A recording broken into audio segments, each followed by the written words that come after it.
Vamos lá, pessoal, para mais uma correção. Dessa vez vamos corrigir uma aula que foi passada, uma atividade sobre o contexto histórico do romantismo. Passei um vídeo que era para vocês fazerem um resumo do contexto histórico do romantismo, contexto geral, e a outra atividade da outra aula para falar sobre as características do realismo e naturalismo, certo? Então vamos fazer aqui um resumo, um apanhado do contexto histórico do romantismo, também das características e do contexto histórico das características do realismo e naturalismo.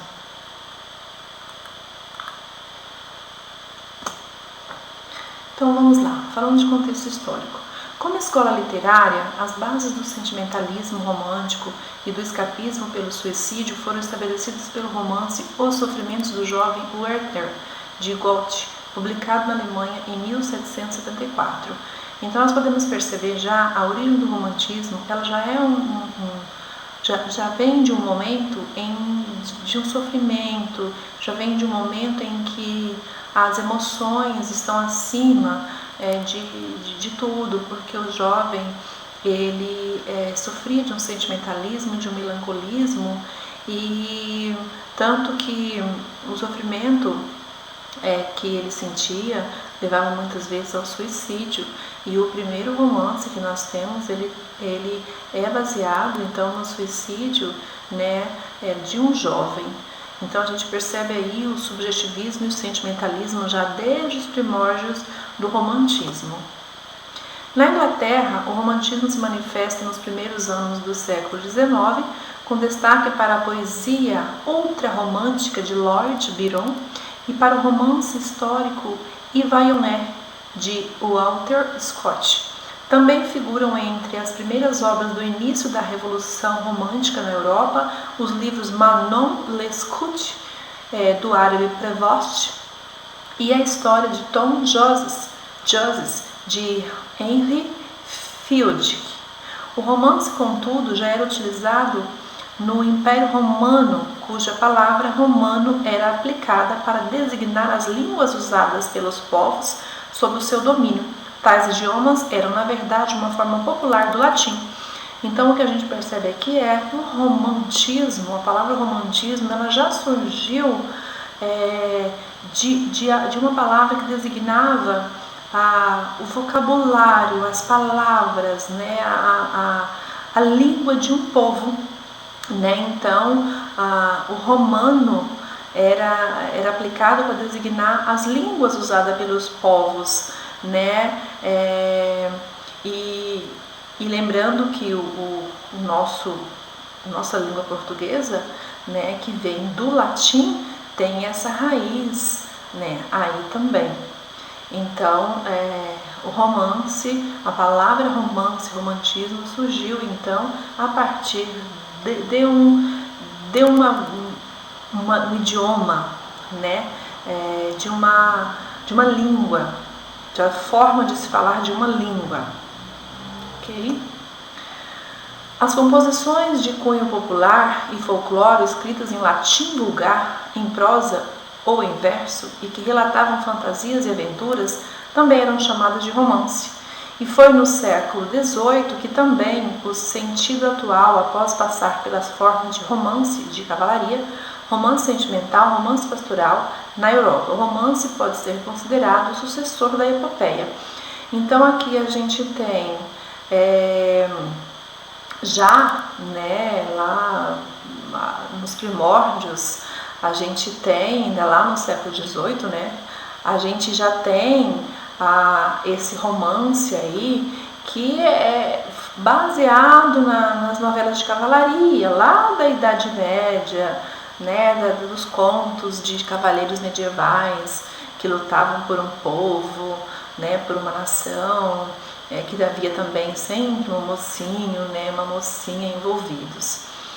Também o romance pastoral tem relação com o homem do campo, com o pastor de ovelhas, o pastor de gado, e que curte, aproveita e valoriza a natureza junto com a sua amada, certo? E o romance também pode ser considerado o sucessor da epopeia. A epopeia é aquela história antigas, de enormes, né, com vários contos, vários cantos. Um exemplo de epopeia, né, os Lusíadas, de Luís Vaz de Camões, Odisseia, Eneida, que contavam histórias de heróis que lutavam por um povo, que defendia bravamente uma nação, que morria por uma nação, né? História de cavaleiros também, sempre, né? E nós temos como principais características aí, então, do romantismo, né? De uma forma geral. Nós estamos falando aqui do romantismo brasileiro especificamente, estamos falando de uma forma geral do romantismo, embora muitas das características do romantismo europeu, do romantismo de uma forma geral, tenha relação com o nosso romantismo brasileiro também.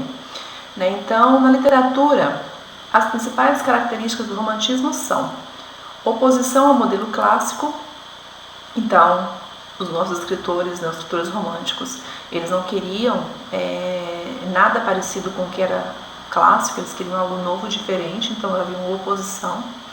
A estrutura do texto em prosa, longo, tá? Então não era em verso, era em prosa, porque eram histórias, eram narrativas, longo, como eu disse para vocês, Odisseia, Eneida, Lusíadas, de Luís Vaz de Camões.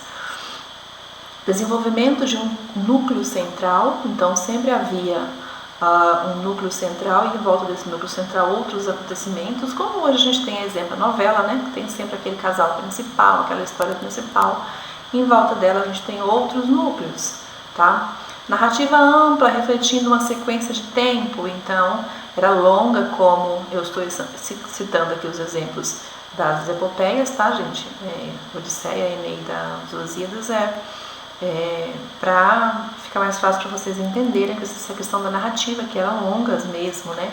Sempre com uma sequência de tempo, começando lá do passado, vindo para o presente. O indivíduo passa a ser o centro das atenções, então outras coisas deixam de ser importantes, a importância está no próprio homem. Surgimento de um público consumidor, então aqui a gente já tinha um público consumidor, já existia o folhetim, o romance de folhetim. Então era mais fácil, né, para ser divulgado essas histórias aí. Nós temos também uso de versos livres e versos brancos, então não havia mais aquela obrigatoriedade de cumprir todas as regras e todas as normas da metrificação, das rimas ricas, tanto que eles queriam fazer oposição ao clássico, né? Então não queria nada que fosse tão clássico. Exaltação do nacionalismo e da natureza da pátria. Aqui no Brasil a gente percebeu muito isso, né? Minha terra tem palmeiras, onde canta o sabiá, as aves que aqui gorjeiam, não gorjeiam como lá de Gonçalves Dias, a primeira geração nacionalista. E idealização da sociedade, do amor e da mulher. A sociedade é idealizada. A gente sabia que existia problemas, a gente sabia que existia miséria, sempre existiu, mas elas dentro da sociedade, porém o romântico ele via tudo muito lindo, maravilhoso. O amor também era lindo, a mulher era perfeita, né? Havia sempre essa idealização aí. Criação de um herói nacional, nós temos vários exemplos, inclusive aqui no Brasil, né? A gente tem o exemplo de Iracema, de Guarani, né? Onde os índios são os heróis, né? São os cavaleiros, heróis. No caso de Iracema, ela é a Índia. No caso do Guarani, é o índio que defende a sua europeia, a sua branca, né? Com todas as forças, com todas, né, as suas lutas, com todas as suas forças para defender a sua branca, a sua amada. Sentimentalismo e supervalorização das emoções pessoais, claro, né? Se é do romantismo, tem que haver um sentimentalismo exagerado e uma supervalorização dos sentimentos. A gente percebe isso muito nas poesias, né? Subjetivismo e egocentrismo. Subjetivismo, claro, próprio do romantismo, porque é a visão do autor sobre o mundo, né? Nem todo mundo vê igual, mas ele vê daquela forma, tem a ver com o seu eu, com o seu interior.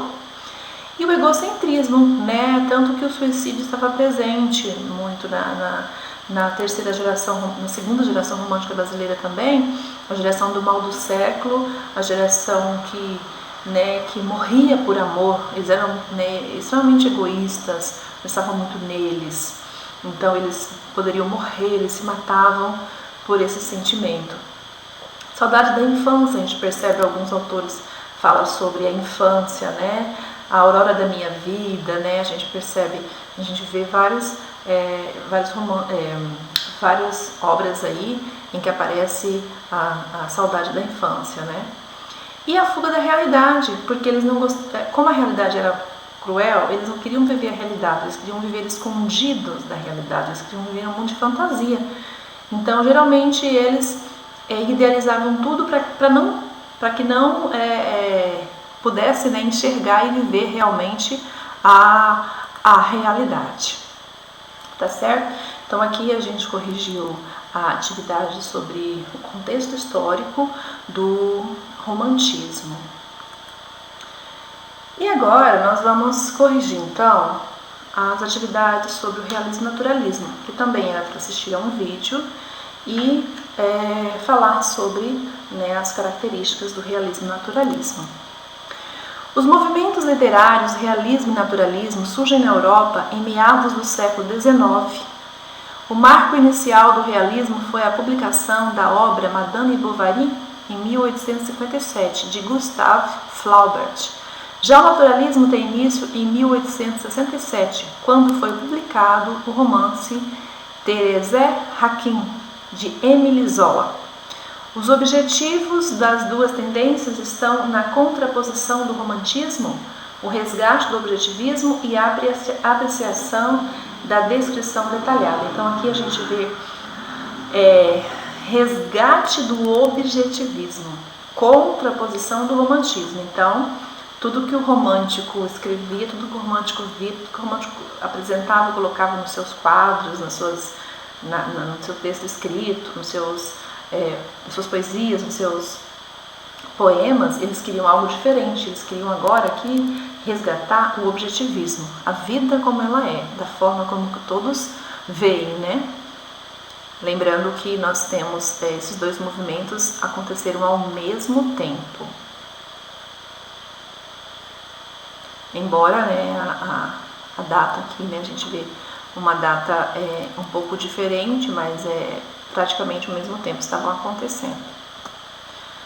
O realismo e o naturalismo negam a fuga da realidade comum no romantismo, apontam falhas, propõem mudanças de comportamentos humanos e das instituições, e substituem os heróis por pessoas limitadas e comuns. Assim, ambos sugerem a representação fiel da realidade. Bom, então, deixa a fantasia de lado, o realista deixa a fantasia de lado, também o naturalista, que praticamente são iguais, deixam a emoção em segundo plano e vamos ver a vida como ela é, vamos ver os comportamentos do homem e vamos ver como as coisas realmente acontecem de verdade, tanto que o naturalismo é uma tendência que dentro do realismo é mais mesmo para estudar e para falar sobre as reações do homem, do corpo de verdade, de como ele é formado e de como ele morre, Ele fala dessas questões de natureza física mesmo, E nós temos aqui então as características do realismo. Objetivismo e materialismo. Olha a diferença lá do romantismo, totalmente o contrário. Descrições e narrativa lenta, já não são mais aquelas narrativas enormes, algo mais descritivo mesmo, mostrando com detalhes, porque afinal de contas era objetivo. Uso de adjetivos realistas, coisas verdadeiras, Linguagem direta, nada de rodeios, para enfeitar muito não. Demonstração dos defeitos e detalhes da mulher. A mulher já não era mais perfeita, a mulher já não era mais idealizada, como a gente tinha lá no romantismo. Subordinação do amor aos interesses sociais. Pronto, aí a gente vê as novelas, o início, os primórdios do romance, onde são mostrados os casamentos por interesse social E aí já começa a aparecer os problemas do relacionamento, adultério e problemas existenciais de pessoas de verdade, né? Heróis são mostrados como pessoas comuns. Pronto, existem os heróis? Existem, mas eles não são assim como o Peri, né, do Guarani. Ele não é aquele herói que é capaz de pegar uma árvore, como o Peri fez para salvar Cecília, né, sua amada portuguesa, segurar um tronco de árvore de todo tamanho que vinha da enchente para que ela subisse em cima e não morresse afogada nas águas, né? Aqui não, aqui o herói tem limitações. Ele tem limitações, tem defeitos, tem certeza e tem manias, que são de pessoas comuns. Personagens com elaboração psicológica trabalhada, então ele já é aquela pessoa que pensa mais, que raciocina mais, que é capaz de manipular, que é capaz de fazer coisa errada já pensando, sabe, aquela pessoa fria e calculista. Crítica às instituições sociais e os valores burgueses, então aqui já existe uma questão política aqui, né? Uma crítica às questões sociais e aos valores que são da burguesia. Universalismo e cientificismo. Então, as coisas são vistas de uma maneira como o universo trabalha, e o cientificismo, principalmente no naturalismo, de estudar os corpos, as coisas que fazem parte de nós, né, do nosso corpo, o suor, o sangue, o esperma, enfim, tudo que é o escarro, né, como dizia Augusto dos Anjos, tudo que é próprio do ser humano de verdade, né, que não tem como esconder, ok? E nós temos aqui então as características do naturalismo: realismo exagerado, linguagem simples, harmonia e clareza na composição, uso de regionalismo, demonstração de detalhes, impessoalidade, ser humano é mostrado como animal. Que naturalismo, né? Personagens patológicas, sensualismo e erotismo aparecem nos romances, né? Nós temos o Curtiço, por exemplo, né? Que mostra essa questão do sensualismo e do erotismo. Objetivismo científico, determinismo e engajamento social. Aqui o ser humano já é visto, né, como um ser político capaz de pensar e capaz de ajudar a resgatar, né, problemas sociais, a resolver problemas sociais. Então nós ficamos por aqui com a nossa correção, certo? E até uma próxima aula. Muito obrigada pela atenção de vocês.